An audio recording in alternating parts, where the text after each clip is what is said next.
ഇത്രയും രുചിയുള്ള നാരങ്ങ അച്ചാർ നിങ്ങൾ കഴിച്ചിട്ടുണ്ടോ? അത്രയ്ക്ക് നല്ല ടേസ്റ്റാണ്. ഒരിക്കൽ കഴിച്ചാൽ നമ്മളിതുപോലെ തന്നെ ഉണ്ടാക്കും. അതാ കണ്ടോ, എത്ര നല്ല ടേസ്റ്റാണ്. നല്ല കുറുകിയ ചാറോടുകൂടിയ എളുപ്പത്തിൽ ഉണ്ടാക്കാൻ പറ്റുന്ന ഒരു വെള്ള നാരങ്ങ അച്ചാറാണ്. ഹായ് ഫ്രണ്ട്സ്, എല്ലാവർക്കും നമസ്കാരം. ഇന്ന് ഞാൻ കാണിക്കാൻ പോകുന്നത് വെള്ള നാരങ്ങ അച്ചാറാണ്. ഇതാ 10 നാരങ്ങ എടുത്തിട്ടുണ്ട്. ഇപ്പോൾ നാരങ്ങയൊക്കെ വളരെ വില കുറവാണ്. അപ്പോൾ ഇതുപോലെ ഉണ്ടാക്കി വെച്ചിരുന്ന വർഷങ്ങളോളം ഇരിക്കുന്നതാണ്. പിന്നെ ഇതാ പച്ചമുളക്, ഇഞ്ചി ഇതെല്ലാം എടുത്തിട്ടുണ്ട്. എങ്ങനെയാണെന്ന് കാണിച്ചു തരാം. നാരങ്ങ ഇങ്ങനെ എടുത്തിട്ട്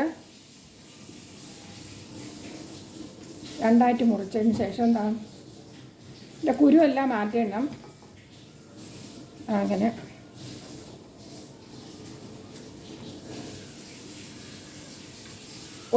ഒരു പകുതി 4ആയിട്ട് മുറിക്കുക. അങ്ങനെ മൊത്തം 8ആയിട്ട് നമുക്ക് ഒരു നാരങ്ങ 8ആയിട്ട് മുറിച്ചെടുക്കാം.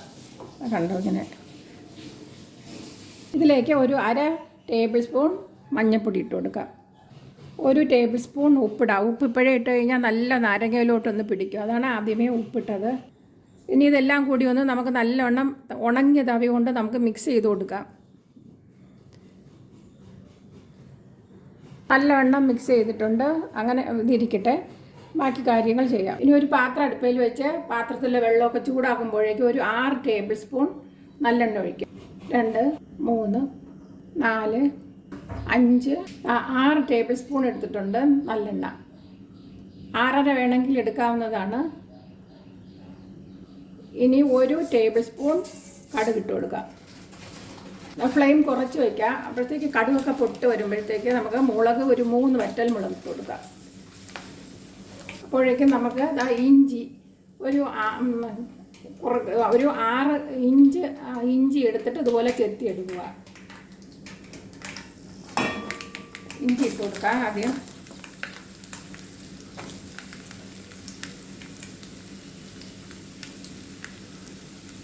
ഇഞ്ചിയൊക്കെ ഇട്ടിട്ട് ഒരു 2 മിനിറ്റ് കഴിയുമ്പോഴേക്കും വെളുത്തുള്ളി ഒരു തുടം ആണ്. ഒരു തുടം വെളുത്തുള്ളി എടുത്തിട്ടുണ്ട്. അതായത് ഇതുപോലെ അരിഞ്ഞത് ഇട്ട് കൊടുക്കാം.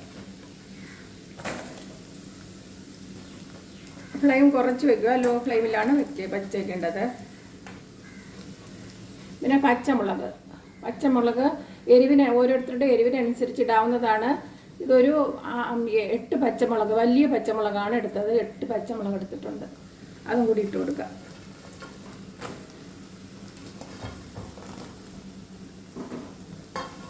ഇനി മീഡിയം ഫ്ലെയിമിലോട്ട് വെക്കാം. നമുക്ക് മീഡിയം ഫ്ലെയിമിൽ വെച്ചിട്ട് നമുക്ക് ഒന്ന് വഴറ്റിയെടുക്കേണ്ടതായിട്ടുണ്ട്. ഇഞ്ചിയുടെയും വെളുത്തുള്ളിയുടെയും മുളകിൻ്റെയൊക്കെ പച്ച ചുവ മാറുന്നതിന് വേണ്ടിയിട്ട് 3 മിനിറ്റ് ആയിട്ടുണ്ട്. 3 മിനിറ്റ് കഴിഞ്ഞപ്പോഴേക്കും ഒക്കെ ഇന്ന് പച്ച ചുവയൊക്കെ മാറും. അപ്പോഴേക്കും നമുക്ക് ഈ നാരങ്ങ ഇട്ട് കൊടുക്കാം. ചാറോടുകൂടി തന്നെ ഒഴിച്ച് കൊടുക്കാം. അതിൽ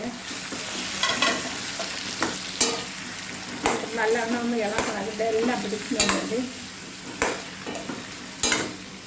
നല്ല മണവും വന്നിട്ടുണ്ട്. ഇതിലൊരു 3/4 ടീസ്പൂൺ പൊടി ഇട്ട് കൊടുക്കാം. ഈ കായും കൂടി ഇട്ട് ഇളക്കി കൊടുക്കാം. ഫ്ലെയിം കൂട്ടി വയ്ക്കരുത്, മീഡിയം ഫ്ലെയിമിൽ തന്നെ വയ്ക്കാം.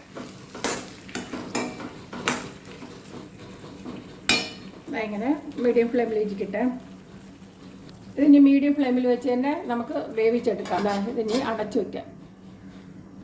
മീഡിയം ഫ്ലെയിമിൽ ഒരു 15 മിനിറ്റ് ആയിട്ടുണ്ട്. അപ്പോൾ നമുക്ക് തുറന്ന് നോക്കാം. അതിൻ്റെ ചാറെല്ലാം നല്ലവണ്ണം ഇറങ്ങി വന്നിട്ടുണ്ട്. നല്ല മണവും വന്നിട്ടുണ്ട്. ഉപ്പുണ്ടാന്നൊക്കെ നോക്കാം നമുക്ക്. ഇനി നമുക്ക് ഒരു 3/4 ടീസ്പൂൺ കൂടി ഉപ്പിട്ട് കൊടുക്കാം. ഇനി ഇളക്കാം. നമുക്ക് ഒരിക്കലും ഹൈ ഫ്ലെയിമിൽ വയ്ക്കരുത്, എങ്കിൽ അത്ര ഇതുപോലെ നല്ല ടേസ്റ്റ് വരത്തില്ല. വെള്ളമെല്ലാം ഇതിൻ്റെ ചാറൊക്കെ വറ്റിപ്പോകാൻ സാധ്യതയുണ്ട്. മീഡിയം ഫ്ലെയിമിൽ തന്നെ വയ്ക്കുക, ചെറിയ ബർണറിൽ. ഇനി ഉപ്പൊക്കെ നോക്കാം. എല്ലാം ഇത് ചൂടോടെ ഒരിക്കലും ഉപ്പ് നോക്കരുത്. തണുത്തതിന് ശേഷം മാത്രമേ ഉപ്പ് നോക്കാം. പല്ലിന് കേട് സംഭവിക്കും. ഉപ്പൊക്കെ കണക്കായിട്ടുണ്ട്. അപ്പോൾ നമുക്ക് 1 ടീസ്പൂൺ ശർക്കരപ്പൊടിയോ അല്ലെങ്കിൽ പഞ്ചസാരയോ ഇട്ട് കൊടുക്കാം. പുളിയൊക്കെ ക്രമീകരിക്കുന്നതിന് നമുക്ക് ഇളക്കി കൊടുക്കാം.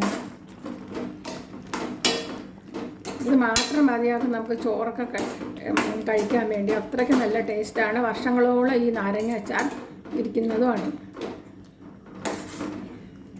ഇത് നോക്കി നോക്കാം നമുക്ക് ഉപ്പുണ്ടെന്ന് ഒന്നുകൂടി. ഇനി ഒരു 5 മിനിറ്റും കൂടി നമുക്ക് മീഡിയം ഫ്ലെയിമിൽ ഇരിക്കട്ടെ. ഇപ്പോൾ 10 മിനിറ്റ് ആയിട്ടുണ്ട്. 10 മിനിറ്റ് തന്നെ വേവിക്കുക.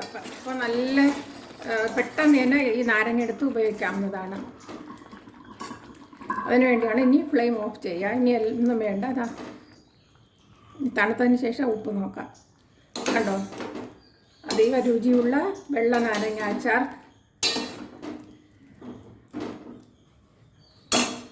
ഇനി ഇതിലേക്ക് 1 ടേബിൾ സ്പൂൺ, ചീത്താകാതിരിക്കാൻ വേണ്ടി ഫ്രിഡ്ജിൽ വയ്ക്കുന്നില്ല, വെളിയിൽ വെച്ച് ഉപയോഗിക്കാൻ വേണ്ടിയാണ്, 1 ടേബിൾ സ്പൂൺ വിനാഗിരി ഒഴിച്ചു കൊടുക്കുക. വിനാഗിരി ഒഴിച്ചിട്ടൊന്ന് ഇളക്കി കൊടുക്കാം. വെള്ളമൊന്നും ഒഴിക്കരുത്. വെള്ളമൊന്നും ഒഴിക്കാതെ എടുത്താൽ ഇതിൻ്റെ ചാറ് തന്നെയാണ്. നല്ല വെള്ള നാരങ്ങ അച്ചാറാണ്. ഇതൊരു 5 ദിവസം കഴിഞ്ഞതിന് ശേഷം മാത്രം എടുത്ത് ഉപയോഗിക്കുക. ഇരിക്കും തോറും ടേസ്റ്റ് കൂടി വരും. ഒരാഴ്ചയൊക്കെ കഴിയുകയാണെങ്കിൽ അത്യുത്തമമായിട്ട് ഉപയോഗിക്കും. നല്ല ടേസ്റ്റാണ്. ഇനി ഇത് തണുക്കട്ടെ. തണുത്തതിന് ശേഷം മാത്രം ഗ്ലാസ് ബോട്ടിലിൽ അടച്ചു വെച്ചിരുന്നു വെളിയിൽ തന്നെ വെച്ചിരിക്കുക. വിനാഗിരി ഇട്ടത് കാരണം.